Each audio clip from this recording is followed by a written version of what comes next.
ഇപ്പോൾ എവിടെയൊക്കെ സർക്കാരിന് വരുമാനം കൂട്ടാൻ പറ്റും ആ ഇൻഡസ്ട്രി തുടങ്ങും. ഏതായാലും നമ്മൾ നോക്കിയാൽ മതി. മിൽസൺ, നമ്മൾ കേരള മിൽസൺ മെറ്റൽസ് ലാഭത്തിൽ പോകുന്നൊരു സ്ഥാപനമാണ്. പക്ഷേ ഇതിനാൽ ഇരട്ടി ലാഭത്തിൽ പോകാം. സോഷ്യൽ സെക്യൂരിറ്റി പെൻഷൻ ഒരു ഫിഗറിൽ കൊണ്ട് എത്തിക്കുക 2000 രൂപ. ഇനി നിങ്ങൾ കൂട്ടാൻ പോകുന്ന പെൻഷൻ ഒരു കുടുംബത്തിന് 5 ലക്ഷം രൂപയുടെ പോളിസി കൊടുക്കുക, ഹെൽത്ത് പോളിസി കൊടുക്കുക. കാര്യം എല്ലാ ആ ലെവലിലുള്ള ലോവർ മിഡിൽ ക്ലാസ് ആൾക്കാർ സഫർ ചെയ്യുന്നത്, കുത്തുവാളെടുക്കുന്നത് ആശുപത്രി പോകുമ്പോഴാണ്. നമ്മളിങ്ങനെ ഭയങ്കര പ്രിൻസിപ്പിളാണ്, നമ്മൾ ഭയങ്കര റൂൾ ഫോളോ ചെയ്യുന്ന ആൾക്കാരാണ്. എന്നിട്ട് ആ ഇൻഡസ്ട്രികൾ സ്വർണ്ണം മുട്ട ഇടുന്ന താറാവിനെ കൊല്ലുന്ന തുല്യമാണ് എല്ലാ സർക്കാരും.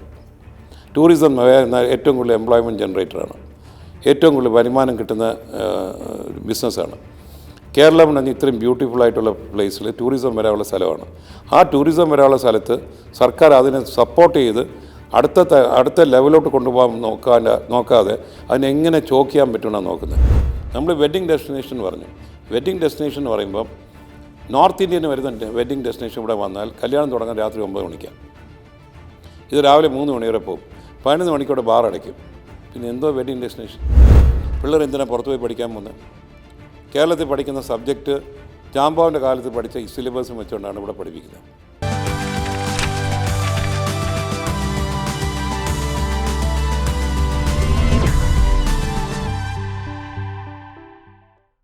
നമസ്കാരം, വാക്ക് മറുവാക്കിലേക്ക് സ്വാഗതം.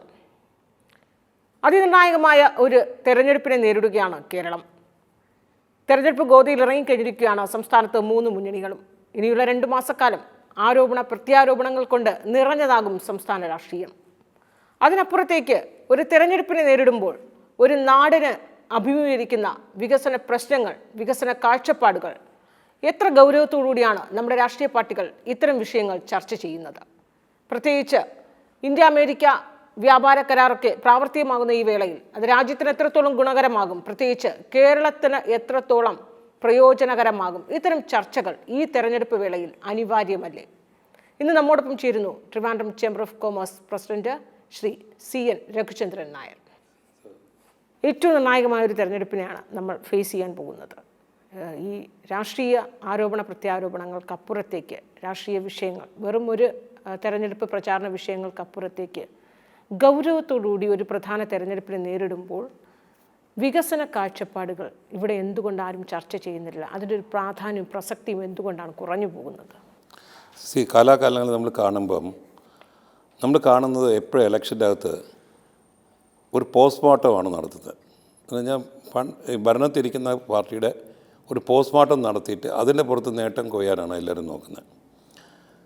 ആക്ച്വലി നമ്മളിപ്പം ടെലിവിഷൻ ചർച്ച പോലും നമ്മൾ കാണുന്നത് പലരും കാണാറില്ല. കാരണം ആ ചർച്ചയ്ക്കകത്ത് ഒരു അർത്ഥവുമില്ല.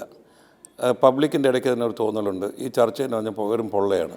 കാര്യം ഈ ചർച്ചയെന്ന് പറയുന്ന ആൾക്കാർ എക്സ്പെക്റ്റ് ചെയ്യുന്നത് നമ്മുടെ കുട്ടികൾക്ക്, നമ്മുടെ നാട്, നമ്മളെങ്ങോട്ട് പോകുന്നു, വികസനമാണ് എല്ലാവരും എക്സ്പെക്റ്റ് ചെയ്യുന്നൊരു കാര്യം. അപ്പോൾ വികസനം എന്ന് പറയുമ്പോൾ ആൾക്കാർ നോക്കുന്നത് നമുക്ക് ഈ ഒരു സർക്കാർ വരാം. അപ്പോൾ ഭരണമാറ്റം വരുമ്പോഴാണല്ലോ പുതിയ വാഗ്ദാനങ്ങൾ തരുന്നു.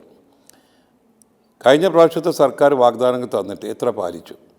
അതിനൊരു പ്രോഗ്രസ് റിപ്പോർട്ട് നമുക്ക് വേണം. പലപ്പോഴും പ്രോഗ്രസ് റിപ്പോർട്ട് എന്ത് ചെയ്യും? ബഡ്ജറ്റിൻ്റെ അകത്ത് കൂടെ ഉൾക്കൊള്ളിച്ച്, ബഡ്ജറ്റ് ആർക്കും മനസ്സിലാവാൻ പറ്റാത്ത രീതിയിലുള്ള ഭാഷയിലായിരിക്കും ബഡ്ജറ്റ് പ്രസൻറ്റ് ചെയ്യുന്നത്. ഒരു സാധാരണക്കാരനെ ബഡ്ജറ്റ് കേട്ടാൽ അതിൻ്റെ റവന്യൂ കമ്മി, മറ്റേ കമ്മി, സർപ്ലസ് കമ്മി, ഇങ്ങനെയൊക്കെ കുറേ കാര്യങ്ങൾ പറഞ്ഞ് അങ്ങ് മാറ്റും. എന്നിട്ട് എല്ലാത്തിനും കുറ്റം പറഞ്ഞ് കേന്ദ്രത്തിൻ്റെ കുറ്റം പറയും. ഇങ്ങനെ വരുന്ന ഒരു സാഹചര്യത്തിൽ നാം പിന്നെ വരുന്ന കംപ്ലീറ്റ് സോഷ്യൽ ആയിട്ടുള്ള വെൽഫെയർ സ്കീംസേ അനൗൺസ് ചെയ്യുള്ളൂ. കാര്യം അത് എപ്പോഴും നമ്മൾ കാണേണ്ട ഒരു കാര്യം, ഇതൊരു ബേസിക്കലി ഒരു വോട്ട് ബാങ്ക് പോളിറ്റിക്സാണ്. അപ്പം ഇപ്പോൾ ഈ പ്രാവശ്യത്തെ ബഡ്ജറ്റ് പോലും നമ്മൾ കാണുമ്പം അത് സോഷ്യൽ വെൽഫെയർ രീതിയിലാണ് ബഡ്ജറ്റ് പ്രസൻറ്റ് ചെയ്തത്. അത് നമുക്ക് അഥവാ ഞങ്ങൾ വന്നില്ലെങ്കിലും മറ്റേ പുതിയതായിട്ട് വരുന്ന സർക്കാരിൻ്റെ തലയിരിക്കട്ടെ, ഇതാണ് ഞാൻ മനസ്സിലാക്കുന്നൊരു കാര്യം. അപ്പം ഞങ്ങൾ വന്നാൽ അതിപ്പോൾ ആരും മോണിറ്റർ ചെയ്യാൻ പോകുന്നു എന്നുള്ള ഒരു ഡൗട്ടുണ്ട്. പക്ഷേ അത് അടുത്ത ബഡ്ജറ്റ് ഇലക്ഷൻ കഴിഞ്ഞ ഉടനെ ഈ സർക്കാർ തിരിച്ചു വരുമ്പം പിന്നെ ഒരു പുതിയ ബഡ്ജറ്റ്, റിവൈസ് ബഡ്ജറ്റ് എന്ന് പറഞ്ഞ് പ്രസൻറ്റ് ചെയ്യും. നോർമലി ഒരു ഇലക്ഷൻ വരുമ്പം വോട്ട് ഓൺ അക്കൗണ്ട് എന്ന് പറഞ്ഞ് തീർക്കുന്നതാണ്. അപ്പോൾ ഈ ബഡ്ജറ്റ് അത് വോട്ട് പിടിക്കാൻ വേണ്ടി തന്നെ രീതിയിലുള്ള പല കാര്യങ്ങളുമാണ് പറഞ്ഞിട്ടാണ് വോട്ട് പിടിക്കുന്നത്. ഇത് എത്ര നടപ്പിലാക്കും എന്നുള്ള ആർക്കും ഉറപ്പില്ല. ഇതിന് പണം എവിടെ നിന്ന് വരുന്നുള്ള ഉറപ്പില്ല. അതിന് പകരം ഇവർ പറയേണ്ടത് ഞങ്ങൾ വന്നാൽ ഇൻഫ്രാസ്ട്രക്ചർ പ്രോജക്ട്സ് കംപ്ലീറ്റ് പൂർത്തീകരിക്കും. ഇൻഫ്രാസ്ട്രക്ചർ പ്രോജക്ട്സ് എന്ന് പറയുമ്പോൾ റോഡ്, റെയിൽ, ഇൻലാൻഡ് വാട്ടർവേസ് ഒക്കെ നല്ല രീതിയിൽ ഇൻഫ്രാസ്ട്രക്ചറും അതിനുവേണ്ടി വെള്ളം, വൈദ്യുതി ഒക്കെ വരുമ്പം പല സംസ്ഥാനത്തുള്ളതും പല രാജ്യത്തുള്ളവരും ഇൻവെസ്റ്റ് ചെയ്യാനുള്ളവരും നമ്മൾ ഈസ് ഓഫ് ഡൂയിങ് ബിസിനസ് നമ്മൾ ഇന്ത്യയിൽ മുന്നേ നിൽക്കുന്നതാണ് പറയുന്നത്. അപ്പോൾ അങ്ങനെ ഇരിക്കുമ്പം ആൾക്കാരെ എക്സ്പെക്റ്റ് ചെയ്യുന്ന ഇവിടെ വരുമ്പം പണ്ടുണ്ടായിരുന്ന ഒരു ധാരണയുണ്ട്, കേരളത്തിൽ ബിസിനസ് ചെയ്യാൻ കൊള്ളാത്ത സംസ്ഥാനമാണ്. നമ്മൾ ആ ധാരണ മാറ്റാനായിട്ട് ഒരു PR വർക്കും ചെയ്തിട്ടില്ല, നമ്മളൊരു പബ്ലിസിറ്റിക്കും പോയിട്ടില്ല. ഇപ്പം കാലങ്ങൾ മാറി. ഇപ്പം കേരളത്തിൽ നല്ല രീതിയിൽ ഒരു വ്യവസായം ചെയ്യാൻ പറ്റുന്ന സാഹചര്യം വന്നിട്ടുണ്ട്. അപ്പോൾ ആ സാഹചര്യത്തിൽ നമ്മൾ വേണം പ്രൊമോട്ട് ചെയ്തിട്ട് നമ്മൾ ഇൻവെസ്റ്റ്മെൻറ്റ്സ് വരുമ്പോൾ മാത്രമേ ഉള്ളൂ നമുക്ക് എംപ്ലോയ്മെൻറ്റ് ജനറേറ്റ് ചെയ്യാൻ പറ്റും, ജോലി സാധ്യത കൂട്ടാം, വരുമാനം വേറെ രീതിയിൽ കൂട്ടിയെടുക്കാം. അങ്ങനെ വരുമ്പം നമുക്ക് പലപ്പോഴും നമ്മൾ കേന്ദ്ര ഗവൺമെൻറ് കുറ്റം പറയുന്നതിന് പകരം നമ്മൾ തന്നെ സെൽഫ് സസ്റ്റെയിനിങ് ആയിട്ട് വരാം. ഇത് പലപ്പോഴും നടക്കാറില്ല. അപ്പം ഞങ്ങളുടെ ഭാഗത്ത് ഞങ്ങൾ പറയുന്ന ഒരു വ്യവസായം മാത്രമല്ല, പബ്ലിക്കിൻ്റെ ഭാഗത്തും നമ്മൾ സമൂഹത്തിൻ്റെ കാര്യം വെച്ച് പറയുമ്പം ഏത് സർക്കാർ ഇലക്ഷന് വരുമ്പം നിങ്ങൾ അടുത്ത 5 വർഷം വരുമ്പോൾ എന്ത് ചെയ്യും, ചെയ്യാൻ പറ്റുന്ന അവർ പറയും, ഞങ്ങൾ പറയുന്നത് ചെയ്യാൻ പറ്റുന്നേ ഞങ്ങൾ ചെയ്യുള്ളൂ, ചെയ്യാൻ പറ്റുന്നേ ചെയ്യുള്ളൂ, ചെയ്യാൻ പറ്റാത്ത കാര്യം ഞങ്ങൾ പറയാറില്ല എന്നൊക്കെ അവർ പറയുന്നത്. പക്ഷേ ഇത് ആ വാക്കിലങ്ങ് ഒതുങ്ങി പോവുകയാണ്. അപ്പോൾ അങ്ങനെ വരുമ്പം നമുക്ക് പ്രാക്ടിക്കലായിട്ട് ഒരു പബ്ലിക്ക് റേഡിയോ മാർഗമോ വീഡിയോ മാർഗമോ അല്ലെങ്കിൽ സോഷ്യൽ മീഡിയയോ ടെലിവിഷൻ മാർഗം കേൾക്കുമ്പം അവർക്കും കൂടെ ബോധ്യപ്പെടണം ഇത് നടക്കും, ഇവർ വന്നാൽ ഇത് നടപ്പിലാക്കാൻ പറ്റുന്ന കാര്യങ്ങളാണ്. പിന്നെ ഒരു ഫീലിംഗ്, കോൺഫിഡൻസ് കൊടുത്താൽ മാത്രമേ പബ്ലിക്കിന് ഇതുവരെ പബ്ലിക്കിന് അങ്ങനെ കോൺഫിഡൻസ് ഉണ്ടാവാറില്ല. ഇപ്പോഴും ഇലക്ഷൻ വരുമ്പോൾ നിങ്ങൾ നോക്കുക, ഇലക്ഷനിൽ നമ്മുടെ പേഴ്സൻറ്റേജ് കുറവാണ്. ആൾക്കാർക്ക് വോട്ട് ചെയ്യാൻ താല്പര്യമില്ല. ആരെ വോട്ട് ചെയ്തിട്ട് എന്താ കാര്യം? അതിനാലും വീട്ടിൽ ഇരുന്ന് സിനിമ കാണാം. ഇതിന് കാര്യം നമ്മൾ വീട്ടിൽ ഇരുന്ന് വെറുതെ ഇവർക്ക് വേണ്ടി വോട്ട് ചെയ്തിട്ട് നമുക്ക് ഈ അവധി ഒന്ന് എൻജോയ് ചെയ്യാം. ആൾക്കാർ വീട്ടിൽ ഇരുന്ന് സുഖമായിട്ടിരിക്കുക. അപ്പോൾ വോട്ടിംഗ് പേഴ്സൺ ഇപ്പോൾ തിരുവനന്തപുരത്ത് നമ്മൾ നോക്കിയാൽ വോട്ടിംഗ് ഇപ്പോൾ ലോക്കൽ ബോഡി ഇലക്ഷൻസിൽ, പഞ്ചായത്ത്, കോർപ്പറേഷൻ ഇലക്ഷൻ എന്ത് പെർസെൻറ്റേജ് കുറവാണ്? ആൾക്കാരില്ലാത്തതുകൊണ്ടാണ്. ആൾക്കാരുണ്ട്, ഫ്ലാറ്റിലുള്ള ആൾക്കാർ വോട്ട് ചെയ്യാൻ പോകാറില്ല. മിക്കവാറും മൾട്ടി സ്റ്റോറി ബിൽഡിംഗ് താമസിക്കുന്ന ഒരാളും എനിക്കൊന്ന് ഒരു 10% 20% പോകും. ബാക്കി ആരും പോകുന്ന പോലും ഞാൻ കണ്ടിട്ടില്ല. കാരണം ഞങ്ങളൊക്കെ ഈ വ്യവസായത്തിലിരിക്കുന്ന ആൾക്കാരാണ്. അപ്പോൾ അങ്ങനെ വരുമ്പോൾ പല സ്ഥലത്തും നമ്മൾ പോയി എന്ത് ചെയ്യുക, ഞാൻ എൻ്റെ ഒരു വോട്ട് കൊണ്ട് എന്ത് നടക്കാൻ പോകുന്നു? ഒന്നും നടക്കാൻ പോകുന്നില്ല. അത് ഈ സമൂഹത്തിൽ ഇപ്പോൾ താങ്കൾ പറഞ്ഞതുപോലെ ഈ ഫ്ലാറ്റിലുള്ള ആളുകൾ പൊതുവെ വോട്ട് ചെയ്യാറില്ല എന്ന് പറയുമ്പോൾ അത് പൊതുവെയുള്ള അവരുടെ ഒരു മാനസിക നിലയാണ്. അത് എന്താണ്, അവർ രാഷ്ട്രീയവാദമാണോ അവർ ഉദ്ദേശിക്കുന്നത്? അല്ല, അവർ നോക്കുന്നത് ഈ ഞങ്ങളെ വോട്ട് കൊണ്ട് എന്താ പ്രയോജനം ചെയ്യാൻ പോകുന്നത്? കാരണം ഇത് ഇവർ അല്ലാതെ ഒരു വോട്ട് ബാങ്ക് ഉണ്ടാക്കി വെച്ചിട്ടുണ്ട്. നമ്മളത് വോട്ട് ചെയ്തില്ലെങ്കിലും വോട്ടിംഗ് ഒരു ശതമാനം കുറഞ്ഞു കഴിഞ്ഞാൽ ഇന്ന പാർട്ടി വരും. അത് ശകലം കൂടിയാൽ ചിലപ്പോൾ കുറച്ച് ബുദ്ധിമുട്ട് അങ്ങോട്ടും ഇങ്ങോട്ടും ഉണ്ടാവും. ഇതല്ലാതെ ഇവിടെയുള്ള ചർച്ച മൊത്തം വോട്ടിംഗ് പെർസെൻറ്റേജിലാണ്. അപ്പോൾ അങ്ങനെ വരുമ്പം എൻ്റെ വോട്ടിന് എന്താ കാര്യം, എൻ്റെ വോട്ടിന് എന്നാ വില ഇരിക്കുന്നു? അപ്പം നമ്മളെല്ലാവരും വോട്ടിംഗ് ബൂത്തിൽ വോട്ട് ചെയ്യാനുള്ള ബൂത്തിൽ കൊണ്ട് എത്തിക്കുന്നതാണ് ഏറ്റവും ഇമ്പോർട്ടൻറ്റ്. അല്ല വീട്ടിൽ ഇരുന്നിട്ട് കുറ്റം പറഞ്ഞിട്ട് കാര്യമില്ല. പല ആൾക്കാരും ഇതെല്ലാം കഴിഞ്ഞ് നമുക്ക് എന്ത് ചെയ്യാം, സർക്കാർ ഇങ്ങനെ ആയിപ്പോയില്ലേ, അല്ലെങ്കിൽ നമ്മൾ ഉദ്ദേശിച്ച സർക്കാർ വന്നില്ല എന്ന് പറയുന്നത് നമ്മളും കുറ്റക്കാരാണ്. നമ്മൾ വോട്ട് ചെയ്യാൻ പോയോ? എന്നിട്ട് നമ്മളൊന്നും ചെയ്യാതെ വീട്ടിൽ ഇരുന്നിട്ട് കുറ്റം പറഞ്ഞിട്ട് കാര്യമുണ്ടോ? കേരളത്തിൽ ഇത്രയും പഠിത്തവും വിവരമുള്ള ആൾക്കാർ, 100% ലിറ്ററസി ഉണ്ട്. ഇത്രയും പഠിത്തം വിവരമുള്ള കുട്ടികൾ എത്ര യൂത്ത് വോട്ട് ചെയ്യാൻ പോകുന്നുണ്ട്? പ്രായമായ ആൾക്കാർ വോട്ട് ചെയ്യാൻ പോകുന്നുണ്ട്, യൂത്ത് പോകാറില്ല. അവർക്ക് അതിൻ്റെ ഇമ്പോർട്ടൻസ് മനസ്സിലായിട്ടില്ല. കാരണം അവർ പറയുന്നത് നമുക്കിവിടെ ഇല്ലല്ലോ, ഞങ്ങൾ കുറച്ച് കഴിയുമ്പോൾ ഇവിടെ കളഞ്ഞിട്ട് പോവില്ലേ, ഞങ്ങൾ വേറെ രാജ്യത്ത് പോകുന്നു, എന്തിനു വോട്ട് ചെയ്യണം? അപ്പോൾ ആ ഒരു ഫീലിംഗ് മാറ്റി കേരളത്തിൽ ഭാവിയാണ്, കേരളത്തിൽ മുന്നോട്ട് പോകണം, നിങ്ങളുടെ വോട്ടാണ് തീരുമാനിക്കുന്നത്. നിങ്ങൾ വോട്ട് ചെയ്യുമ്പോൾ ആ വോട്ടിൻ്റെ ബലത്തിലാണ് നിങ്ങൾക്ക് വേണ്ട സർക്കാർ വരാൻ പോകുന്നത്. അപ്പോൾ ആ സർക്കാർ വരണമെങ്കിൽ ആ സർക്കാരിനെ അവർ കൊണ്ടുവരാൻ പോകുന്ന മാനിഫെസ്റ്റോ, ഞങ്ങൾ വന്നാൽ ഇന്ന കാര്യങ്ങൾ ചെയ്യും. അത് എല്ലാ തട്ടിലുള്ള ആൾക്കാരെയും ബാധിക്കണം. മൾട്ടി ജനറേഷനായിട്ടുള്ള ബഡ്ജറ്റായിരിക്കണം. അപ്പോൾ അത് സാധാരണക്കാരന്, middle class, upper middle class, കൂടാതെ നമ്മൾ ലക്ഷറി ആയിട്ടുള്ള ആൾക്കാർ ജീവിക്കുന്നവർക്കും ഇത് വരും. സീനിയർ സിറ്റിസൻസ്, ഇപ്പോൾ കേരളത്തിൽ സീനിയർ സിറ്റിസൻസാണ് ഏറ്റവും കൂടുതൽ. അപ്പോൾ സീനിയർ സിറ്റിസൻസ് നോക്കുന്ന നമ്മൾക്ക് എന്താ കിട്ടുന്നത്? നമുക്കൊരു ബെനിഫിറ്റും ഇല്ല. നമുക്ക് ആകെ ഞങ്ങളുടെ പെൻഷൻ ഉണ്ടെങ്കിൽ ഞാൻ ജീവിച്ചു പോകും, ഇല്ലെങ്കിൽ ഞാൻ എൻ്റെ കുട്ടികൾ പണം അയക്കുന്ന പണം കൊണ്ട് ഞാൻ ജീവിക്കുന്നു. അപ്പോൾ ഇവിടെ ഒരു റെമിറ്റൻസ് എക്കണോമിയാണ് നടക്കുന്നത്. അപ്പോൾ റെമിറ്റൻസ് എക്കണോമി കൊണ്ട് ജീവിച്ചു പോകുന്നവർ കുറേ പേരുണ്ട്, പിന്നെ കുറേ പേര് പെൻഷൻ കൊണ്ട് ജീവിച്ചു പോകുന്ന ആൾക്കാരുണ്ട്. ബാക്കിയുള്ള ആൾക്കാർ സോഷ്യൽ വെൽഫെയർ സ്കീം എന്ന് പറഞ്ഞ് സർക്കാർ കൊടുക്കുന്ന പെൻഷൻ വെച്ച് കൊണ്ടുപോകുന്ന കുറച്ച് പേരുണ്ട്. പിന്നെ വെരി ചുരുക്കം നമ്മളെ വോട്ടിംഗ് പെർസെൻറ്റേജ് വെച്ച് നോക്കിയാൽ നമ്മളെ വോട്ടുള്ള ഇന്ത്യയിൽ ഇത്രയും വലിയ രാജ്യത്ത് നിങ്ങൾ നോക്കിയാൽ മതി എത്ര പേർക്കാണ് വോട്ടിംഗ് പെർസെൻറ്റേജ് ഉള്ളത്. Very poor. കേരളത്തിലാണ് ഈ ഒരുവിധം വോട്ടിംഗ് പെർസെൻറ്റേജ് ഉള്ള സ്ഥലം. ഇതിന് എനിക്ക് തോന്നുന്നു 3 പൊളിറ്റിക്കൽ പാർട്ടി 3 രാഷ്ട്രീയ പാർട്ടിയിലും ഈ ഒരു മുന്നോട്ട് ഇറങ്ങി ആൾക്കാരെ ബൂത്തിലെത്തിക്കാൻ നോക്കുക. ബൂത്തിലെത്തിക്കുമ്പം അവരുടെ വാഗ്ദാനങ്ങൾ പാലിക്കാൻ പറ്റും. ഞങ്ങൾ ചെയ്യും എന്നുള്ളത് ഇപ്പോൾ എന്താണെന്നറിയാം, ഒരു വിശ്വാസക്കുറവുണ്ട്, ഒരു ട്രസ്റ്റ് ഡെഫിസിറ്റ് ഉണ്ട്. ദി പൊളിറ്റിക്കൽ പാർട്ടി ആ പബ്ലിക്കായിട്ടൊരു ട്രസ്റ്റ് ഡെഫിസിറ്റ് ഉണ്ട്. ഇതെല്ലാ രാഷ്ട്രീയ പാർട്ടിയിലും ഇങ്ങനെ പറയും. ഇലക്ഷൻ വരുമ്പോൾ ഇതിങ്ങനെ ഓരോ കാര്യങ്ങളിങ്ങനെ ഓരോ വാഗ്ദാനങ്ങൾ തരും. അതിനെ വാഗ്ദാനം മറന്നിട്ട് അങ്ങ് പോവുകയാണ്. അപ്പോൾ ഇതൊരു നമ്മൾ കാണുന്ന ഒരു ഓവർ ദി ഇയേഴ്സ് നടക്കുന്ന കാര്യമാണ്. ഈ ഇലക്ഷനും അതിൽ വലിയ വ്യത്യാസമൊന്നുമില്ല. അതുകൊണ്ടാണ് ആൾക്കാർക്ക് അങ്ങനെ ഇലക്ഷൻ വരുന്നു, ഇവർ 3 പേരും അങ്ങോട്ടും ഇങ്ങോട്ടും കുറ്റം പറഞ്ഞുകൊണ്ടിരിക്കും. പിന്നെ ചിലത് വോട്ട് മാറ്റി അങ്ങോട്ട് കൊടുക്കും, വോട്ട് കച്ചവടം നടക്കും. ഇതൊക്കെയാണ് ഇവിടെ സംസാരം മൊത്തം ഇതാണ്. അല്ലാതെ നമ്മൾ നാട് അങ്ങോട്ടും ഇങ്ങോട്ടും പോകണം, നമ്മൾ എങ്ങനെയാണ് കേരളം മുന്നോട്ട് പോകുന്നത്, കേരളം എവിടെ എത്തണം. കാരണം നമുക്ക് ഗോഡ്സ് ഓൺ കൺട്രി എന്ന് പറയുന്നു.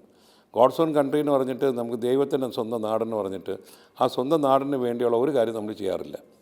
നമുക്കെല്ലാം ദൈവം തന്നിട്ടുണ്ട്. മഴയുണ്ട്, ആവശ്യം വെള്ളം കിട്ടുന്നു, ആ വെള്ളം നമ്മൾ ഹാർവെസ്റ്റ് ചെയ്യുന്നില്ല, ആ വെള്ളം കടലിൽ പോകുന്നു. എന്നിട്ട് പറയും നമ്മൾ സമ്മർ ആകുമ്പോൾ ഇവിടെ വെള്ളമില്ല, കുടിക്കാൻ വെള്ളമില്ല എന്ന് നമ്മൾ പറയുന്നു. നമ്മൾ എന്ത് ചെയ്യുന്നു? നമുക്ക് ഇത്രയും വെയിലുള്ള സ്ഥലം എന്തുകൊണ്ട് ഇലക്ട്രിസിറ്റി ക്ഷാമം വരണം? എന്തിന് പവർ പുറത്തുനിന്ന് വാങ്ങിക്കണം? നമ്മളിവിടുന്ന് പവർ വാങ്ങി നമ്മളെല്ലാ വീട്ടിലും ഇതുപോലെ സോളാർ വെച്ചാൽ നമുക്ക് ചെയ്യാമല്ലോ. അപ്പോൾ ഇവിടെ വരുന്നത് ഞാൻ കാണുന്നത് സർക്കാർ നമ്മൾ ഗോൾ അടിക്കാൻ ചെല്ലുമ്പോൾ പോസ്റ്റ് മാറ്റും. നമ്മളെല്ലാവരും ഇപ്പോൾ എല്ലാവർക്കും അറിയാം നമ്മൾ സോളാർ വെച്ചു. ഇപ്പോൾ പുതിയതായിട്ട് സർക്കാർ പറഞ്ഞു സോളാർ വെക്കണമെന്ന് എല്ലാവരും ഇലക്ട്രിസിറ്റി ബോർഡ് വരെ സോളാർ പ്രോജക്ട്സ് ഓരോ വീട്ടിലും വെച്ച് തന്നു. ഇപ്പോൾ സർക്കാർ വരുന്നത് 5 kVA മുകളിലുള്ള ഒരു ബാറ്ററി വാങ്ങിച്ച് വെക്കണം, സ്റ്റോറേജ് ഉണ്ടാക്കണം.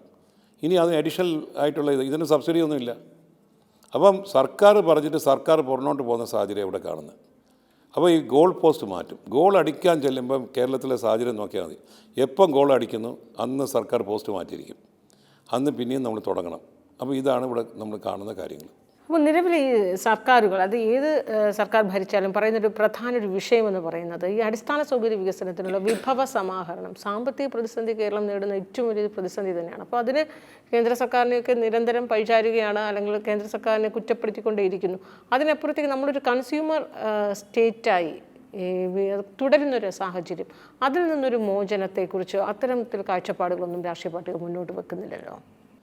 എന്താ പറ്റുമെന്ന് പറഞ്ഞാൽ രാഷ്ട്രീയ പാർട്ടികളുടെ കേസിൽ വരുന്ന ഒരു പ്രോബ്ലം, ഞാനൊരു കമ്പനി സ്റ്റാർട്ട് ചെയ്താൽ ഞാൻ എവിടെ നിന്നാണ് തുടങ്ങുന്നത്? Charity begins. നമ്മളെ ബാലൻസ് ഷീറ്റ്, നമ്മൾ പ്രോഫിറ്റ് ആൻഡ് ലോസ് എല്ലാം നോക്കി കണക്കാക്കി നമ്മൾ കയ്യിൽ ഒതുങ്ങുന്ന കാര്യങ്ങളെ നമുക്ക് ചെയ്യാൻ പറ്റുള്ളൂ. ഇത് എത്രയോ വർഷം മുമ്പ് അന്നത്തെ ഓരോ ഗവൺമെൻറ് വരുന്ന ലോസസ് ഓരോ ഗവൺമെൻറ് ഏറ്റെടുത്താണ് നമ്മളിപ്പോൾ പോയിക്കൊണ്ടിരിക്കുന്നത്. ഇതിനെ എങ്ങനെ കുറയ്ക്കാൻ പറ്റുമെന്ന് ആരും നോക്കുന്നില്ല. ഇപ്പോൾ ഈ ഗവൺമെൻറ് മാറിയാൽ അടുത്ത ഗവൺമെൻറ് വരുമ്പോൾ പറയും എത്രയോ ലക്ഷം കോടി രൂപയുടെ കടമാണ് നമ്മൾ ഏൽപ്പിച്ചിട്ട് പോകുന്നത്. ഈ കടം എങ്ങനെ കുറയ്ക്കും, ഈ കടം എങ്ങനെ വീട്ടാൻ പറ്റും, ഇതൊന്നും ആരും പറയത്തില്ല. അപ്പോൾ ഈ കടത്തിൻ്റെ ഇതൊരു മുൻകൂർ ജാമ്യമാണ്. കടമാണ് ഞങ്ങൾക്ക് തന്നിട്ട് പോയത്. ആ കടത്തിൻ്റെ പുറത്താണ് ഞങ്ങൾക്ക് എല്ലാം ചെയ്യണമെന്നുണ്ട്, പക്ഷേ ഇവിടെ കടമാണ്. അപ്പോൾ ഞങ്ങൾക്ക് കടം ഏൽപ്പിച്ചിട്ട് പോയാൽ ഞങ്ങൾ എന്ത് ചെയ്യാനാണ് എന്ന് പറഞ്ഞുകൊണ്ടാണ്. അപ്പോൾ പോയ സർക്കാരിനെ പറ്റി കുറ്റം പറയാം. ഇവിടെ നമുക്ക് എല്ലാ രീതിയിലുള്ള കാര്യങ്ങളും നമുക്ക് ഉണ്ടാക്കാൻ പറ്റും. എക്സാമ്പിൾ, ഇത്രയും പബ്ലിക് സെക്ടർ കമ്പനീസ് ഉണ്ട്, നഷ്ടത്തിൽ പോകുന്ന കമ്പനി. എന്തിനാ? ഈ കമ്പനീസ് കൊണ്ട് നമുക്ക് എന്ത് നേട്ടം? എല്ലാ പ്രാവശ്യവും സർക്കാർ ഫണ്ട് അങ്ങോട്ട് കൊടുക്കുന്നതല്ലാതെ ഈ കമ്പനിക്കകത്തിന് തിരിച്ച് റിട്ടേൺസ് ഉണ്ടോ? ഇല്ല. ഈ ഇരിക്കുന്ന എംപ്ലോയീസ് പൊതുമേഖലാ സ്ഥാപനം, സർക്കാരിൻ്റെ പബ്ലിക് സെക്ടർ കമ്പനീസ് ആയിട്ടുള്ള PSUs എന്ന് പറഞ്ഞാൽ പബ്ലിക് സെക്ടർ യൂണിറ്റ്സ്, എത്ര സർക്കാരിൻ്റെ കയ്യിലിരിക്കുന്ന യൂണിറ്റിൻ്റെ അടുത്ത് കണക്ക് നോക്കിയാൽ 10 താഴെയുള്ള യൂണിറ്റ്സേ ലാഭം ഉണ്ടാക്കുന്നുള്ളൂ. പക്ഷേ പല പൊതുമേഖലാ സ്ഥാപനങ്ങളും നഷ്ടത്തിൽ നിന്ന് കരകയറുന്നു എന്നാണ് ഒരു സർക്കാരിൻ്റെ. പക്ഷേ നമ്മൾ എവിടെയും കണ്ടിട്ടുണ്ടോ ഫിഗർ? നമുക്ക് എല്ലാ മിനിസ്റ്റർ വരുമ്പം ഒരു മിനിസ്റ്റർ വരുമ്പോൾ, ഇൻഡസ്ട്രി മിനിസ്റ്റർ ആയാലും ഏത് മിനിസ്റ്ററി ആയാലും അവർ വരുമ്പം പറയും ഞാൻ വന്ന ശേഷം ഇതെല്ലാം ബെറ്ററായി. അടുത്ത മിനിസ്റ്ററി വരുമ്പോൾ ഇതൊക്കെ പേപ്പറിൽ കണ്ട ഫിഗേഴ്സാണ്, ഇതൊന്നും യാഥാർത്ഥ്യമല്ല എന്ന് പറയും, പേപ്പർ അഡ്ജസ്റ്റ്മെൻ്റ് ആണെന്ന് പറയും. ഞാൻ പറയുന്നത് സർക്കാരെന്ന് പറഞ്ഞാൽ ബേസിക്കലി ജോബെന്ന് പറഞ്ഞാൽ കച്ചവടം ചെയ്യാനുള്ള സ്ഥാപനമല്ല. സർക്കാരെന്ന് പറയുന്നത് ഫെലിസിറ്റേറ്റർ ആവണം, കച്ചവടക്കാരെ ഇവിടെ കൊണ്ടുവരിക, കച്ചവടക്കാർക്ക് വേണ്ടിയുള്ള സാഹചര്യം ഉണ്ടാക്കി കൊടുക്കുക. അതിന് law and order situation improve ചെയ്യുക, റെഗുലേറ്റർ ആവുക. ഇവിടെ അങ്ങനെയല്ല. ഏത് പ്രൈവറ്റ് പാർട്ടി കച്ചവടം ചെയ്താലും സർക്കാർ ഉടനെ അത് തുടങ്ങും. ഹോട്ടൽ കച്ചവടം സർക്കാർ ചെയ്യേണ്ട കാര്യമില്ലല്ലോ. ഹോട്ടൽ ബിസിനസ് എന്തിനാണ് സർക്കാർ ചെയ്യുന്നത്? അത് പ്രൈവറ്റ് സെക്ടർ വിട്ടുകൊടുത്തൂടെ? അല്ലെങ്കിൽ നമുക്കിവിടെ കാണുന്ന ഓരോ കാഷ്യൂ ഇൻഡസ്ട്രി, നല്ല രീതിയിൽ കൊല്ലത്ത് കാഷ്യൂ ഇൻഡസ്ട്രി നടന്നുകൊണ്ടിരുന്നതല്ലേ. എനിക്കൊന്ന് 1970s നമ്മൾ കാണും, 80s കൊല്ലം ഒരു ഹബ്ബായിരുന്നു കാഷ്യൂ ഇൻഡസ്ട്രി. സർക്കാർ തുടങ്ങിയിട്ട് എന്തായി? ഇപ്പോൾ സർക്കാർ ഇപ്പം അബ്കാരിയുടെ കാര്യം എടുക്കുക. പണ്ട് എല്ലാ കടയിലും നമുക്ക് ഒരു കടയിൽ പോയാൽ നമുക്ക് ഈ പ്രൈവറ്റ് സെക്ടറിന് നമുക്ക് മദ്യം വാങ്ങിക്കാൻ പറ്റും. സർക്കാർ നോക്കിയാൽ ഇതിൽ ഭയങ്കര കോളാണ്. സർക്കാർ ഇത് മൊത്തം നാഷണലൈസ് ചെയ്ത് അവരുടെ കയ്യിലാക്കി വെച്ചിട്ടുണ്ട്. ഇതാണ് മേജർ ഇൻകം സർക്കാരിൻ്റെ. ഇപ്പോൾ എവിടെയൊക്കെ സർക്കാരിന് വരുമാനം കൂട്ടാൻ പറ്റും ആ ഇൻഡസ്ട്രി തുടങ്ങും. ഏതായാലും നമ്മൾ നോക്കിയാൽ മതി.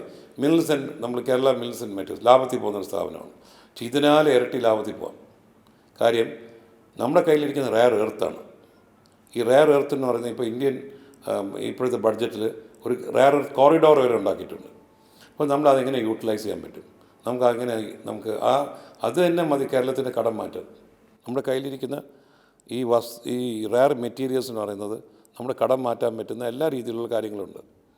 അപ്പോൾ അത് തൊടാൻ ചെല്ലുമ്പം കപട പരിസ്ഥിതിവാദികൾ, RTI ബ്ലാക്ക് മെയിലേഴ്സ് എല്ലാം കയറി വരും.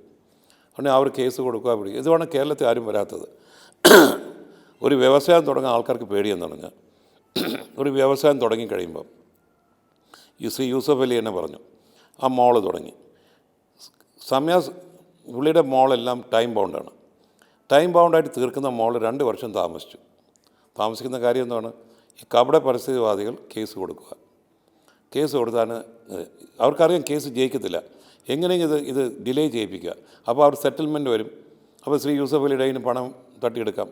പക്ഷേ അദ്ദേഹത്തിനെ പോലെ ഒരാൾ ഇതിനൊന്നും എഗ്രി ചെയ്യാത്തതുകൊണ്ട് അദ്ദേഹം മുന്നോട്ട് പോയി കേസ് അങ്ങേയറ്റം ഫൈറ്റ് ചെയ്ത് കഴിയുമ്പം കോടതി പറയുന്നു ശ്രീ യൂസഫ് അലിയാണ് കറക്റ്റ്, ഇവർ തെറ്റുകാരാണ്. പക്ഷേ ഇവർക്ക് പണിഷ്മെൻ്റ് ഇല്ല. ഈ കപട പരിസ്ഥിതിവാദികൾക്കോ RTI ബ്ലാക്ക് മെയിലേഴ്സിനോ സർക്കാർ നിയമമില്ല അവർ പണിഷ് ചെയ്യാൻ. നമ്മളൊരു വയലേഷൻ നടത്തിയ പണിഷ്മെൻ്റ് ഉണ്ട്, അവർക്ക് പണിഷ്മെൻ്റ് ഇല്ല. അപ്പോൾ ഊമക്കത്ത് അയച്ചാലും നമുക്ക് സുഖമായിട്ട് ഒരു പ്രോജക്റ്റ് സ്റ്റോപ്പ് മെമ്മോ കൊടുക്കാം. അതാണ് ഇവിടെ കാണുന്നത്. അപ്പോൾ ഇതാണ് ഇവിടുത്തെ സ്ഥിതി. അപ്പോൾ ഏത് സർക്കാർ വന്ന് ഇതൊന്നും മാറ്റാൻ തയ്യാറാവുന്നില്ല, ഇത് അഡ്രസ്സ് ചെയ്യാൻ തയ്യാറല്ല. പിന്നെ നമ്മൾ ഏത് സർക്കാർ വന്നാലും കാണുന്ന ഒരു കാര്യം, എപ്പീസ്മെൻറ്റ് ഓഫ് മൈനോറിറ്റീസിനെ പ്രീതിപ്പെടുത്തിക്കൊണ്ട് ആയിരിക്കും ഓരോ പ്രാവശ്യം നിങ്ങൾ കൊണ്ടുവരുന്ന ഇലക്ഷൻ അടുപ്പിച്ചോ അല്ലെങ്കിൽ ഇലക്ഷന് മുമ്പോ ഒക്കെ ഏത് ഇലക്ഷൻ വന്നാലും, അത് പഞ്ചായത്ത് ഇലക്ഷൻ, കോർപ്പറേഷൻ ഇലക്ഷൻ ആയാലും ശരി, അസംബ്ലി ആയാലും ലോക്സഭ ഇലക്ഷൻ വന്നാലും ഇവർക്ക് എപ്പീസ്മെൻറ്റ് ഓഫ് മൈനോറിറ്റീസിനെ എപ്പീസ് ചെയ്ത് കൊണ്ടുപോകുക. അപ്പോൾ ആ മൈനോറിറ്റീസിന് വേണ്ട സാധനങ്ങളൊക്കെ അങ്ങ് കൊടുക്കുക. അതിൻ്റെ ലോങ് ടേം ഇമ്പാക്റ്റ് എന്തുവാണ് മനസ്സിലാക്കാതെ ചെയ്യുന്നത്. അപ്പോൾ അങ്ങനെ വരുമ്പോൾ എന്ത് പറ്റുന്നത്? മൈനോറിറ്റീസിന് കൊടുക്കണം 100%. Why not it be economic criteria?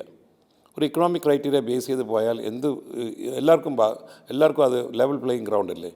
അപ്പോൾ അവർക്ക് ലെവൽ പ്ലേയിങ് ഗ്രൗണ്ട് കൊടുത്താൽ നമുക്ക് നമ്മുടെ ശ്രീ അംബേദ്കർ ഈ റിസർവേഷൻ കൊണ്ടുവന്ന് 10 വർഷത്തേക്കാണ് കൊണ്ടുവന്നത് അല്ലേ?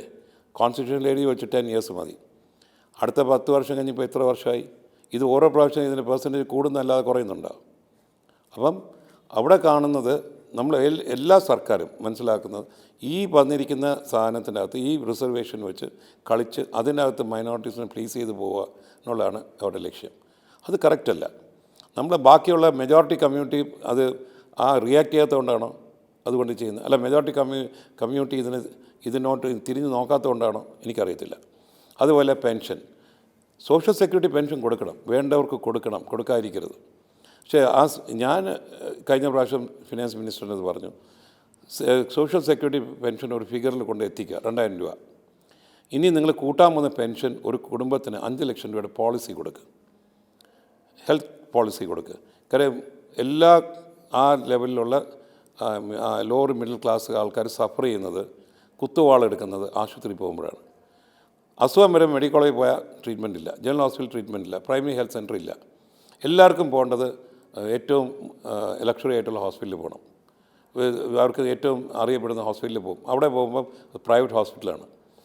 ചെന്ന് കാലോ കയ്യോ ഒടിഞ്ഞ് അവിടെ കയറുമ്പോൾ 4 ലക്ഷം രൂപയുടെ ബില്ല് വരും. ഇത് വീട് കുടുംബം പണയം വയ്ക്കുകയോ അല്ലെങ്കിൽ സ്വർണം പണയം വയ്ക്കുകയോ ഇതൊന്നുമില്ലെങ്കിൽ നാട്ടുകാരന് കടം വാങ്ങിച്ചാണ് ഇതൊക്കെ തീർക്കുന്നത്. അതിന് സോഷ്യൽ സെക്യൂരിറ്റി പെൻഷൻ കൊടുക്കുക. അത് 500 രൂപ വെച്ച് ഒരു വർഷം 6000 രൂപ കിട്ടുന്നു. ഈ 6,000 രൂപ വെച്ച് നല്ല മാസമായിട്ട് നെഗോഷിയേറ്റ് ചെയ്ത് ഇൻഷുറൻസ് കമ്പനീസിന് പോളിസി എടുക്കുക. എല്ലാ വീട്ടിനും പോളിസി കൊടുക്കുക. കാരണം ഒരു വീട്ടിൽ 5 അല്ലെങ്കിൽ 10 ലക്ഷം രൂപ വരെ അവർക്ക് ക്ലെയിം ചെയ്യാനുള്ള പോളിസി കൊടുത്താൽ 100% ആ കുടുംബം എല്ലാം രക്ഷപ്പെടും. ഇപ്പോൾ നമ്മൾ കാണുന്ന ഏറ്റവും കൂടുതൽ നട്ടിൽ ഒടിയുന്നത് മെഡിക്കൽ ഹെൽത്താണ്. കാരണം എല്ലാ വീട്ടിലും അസുഖങ്ങൾ വരും. ഈ അസുഖങ്ങൾ വന്ന് പല വീട്ടിലും നമ്മൾ ടി വിയിൽ രാവിലെ കാണുന്ന ഇതൊക്കെയല്ലേ. പക്ഷേ അപ്പോഴും സർക്കാർ തന്നെ വാദിക്കുന്നത് ഈ കാരുണ്യ ചികിത്സാ ഫണ്ട് പോലുള്ള ചികിത്സാ പദ്ധതികൾ ഇപ്പോഴും കാര്യക്ഷമമായി നടക്കുന്നുവെന്നാണ് സർക്കാർ അതിനെ എവിടെ വാദിക്കുന്നത്. നടക്കുന്നു? ഈ കാരുണ്യ ചികിത്സ ഓരോ തവണ ബജറ്റിൽ ചികിത്സാ ഫണ്ടുകൾക്കൊക്കെ വേണ്ടി വലിയ തുകയാണ് മാറ്റിവെക്കുന്നത്. കാരുണ്യ ചികിത്സ വെച്ച് പോളിസി എടുത്ത് കൊടുക്കുക. എന്തിനാ പൈസ അങ്ങോട്ട് കൊടുക്കുന്നത്? കാരുണ്യ ചികിത്സയുടെ കയ്യിൽ ഇവർക്ക് ഫണ്ടുണ്ടെങ്കിൽ ഈ ഇരിക്കുന്ന ക്രൈറ്റീരിയ ഫോളോ ചെയ്ത് എല്ലാവർക്കും ഒരു ഹെൽത്ത് പോളിസി, ഇൻഷുറൻസ് പോളിസി കൊടുക്കുക. ഇവരിപ്പോൾ പലർക്കും പൈസ, പല ആശുപത്രി ഇപ്പോൾ കാരുണ്യ ചികിത്സയുടെ കാർഡ് കൊടുത്താൽ ചികിത്സ കൊടുക്കില്ല. കാര്യം അവർ പറഞ്ഞ എത്രയോ രൂപ കിട്ടാറുണ്ട്, അതുകൊണ്ട് ഞങ്ങൾ ഇവരെ അടുപ്പിക്കാറില്ല. അപ്പോൾ എങ്ങനെ ഇത് നടക്കുന്നത്? നമ്മൾ പറയാനൊക്കെ പറ്റും. എന്ത് തീരുമാനം? ഇവിടെ 2-3 ഇഷ്യൂസ് ഉണ്ട്. ഒന്ന്, ഞാൻ നേരത്തെ പറഞ്ഞ മൈനോറിറ്റി അപ്പീസ്മെൻറ്റ്.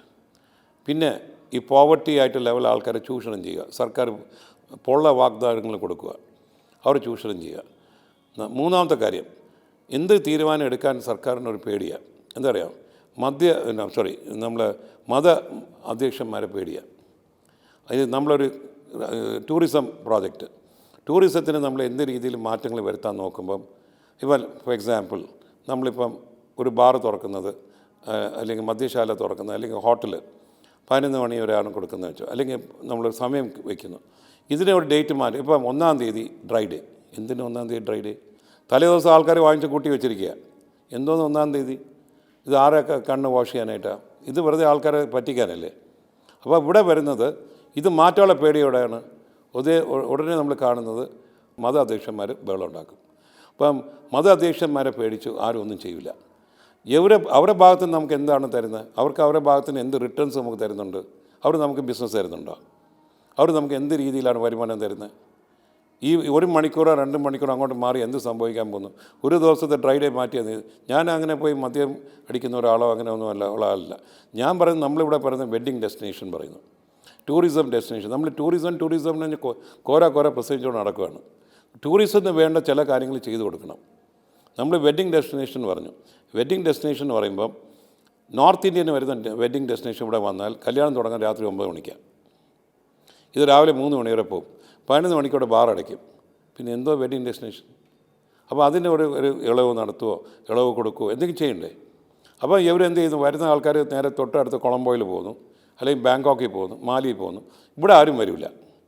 നമ്മളിങ്ങനെ ഭയങ്കര പ്രിൻസിപ്പിളാണ്, നമ്മൾ ഭയങ്കര റൂൾ ഫോളോ ചെയ്യുന്ന ആൾക്കാരാണ്. എന്നിട്ട് ആ ഇൻഡസ്ട്രികൾ സ്വർണ്ണം മുട്ട ഇടുന്ന താറാവിനെ കൊല്ലുന്ന തുല്യമാണ് എല്ലാ സർക്കാരും. ടൂറിസം ഏറ്റവും കൂടുതൽ എംപ്ലോയ്മെൻറ്റ് ജനറേറ്ററാണ്, ഏറ്റവും കൂടുതൽ വരുമാനം കിട്ടുന്ന ബിസിനസ്സാണ്. കേരളം എന്ന ഇത്രയും ബ്യൂട്ടിഫുള്ളായിട്ടുള്ള പ്ലേസിൽ ടൂറിസം വരാനുള്ള സ്ഥലമാണ്.